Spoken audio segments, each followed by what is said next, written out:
Buongiorno da Palermo, oggi è il giorno della legalità e qui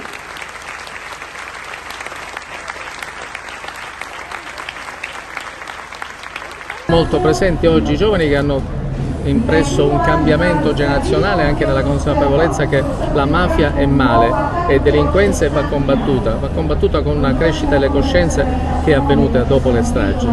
Lo Stato c'è anche la Regione farà la sua parte su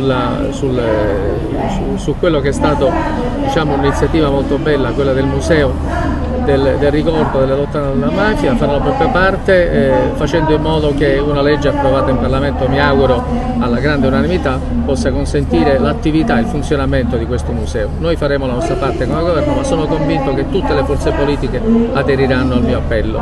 La mafia si combatte in unità, sarebbe un errore se le forze politiche si dividessero. L'ho sempre detto, sia quando ero all'opposizione che quando ero in maggioranza, mai fare regali alla mafia. La politica deve essere unita nel contrasto alla mafia, senza se e senza no.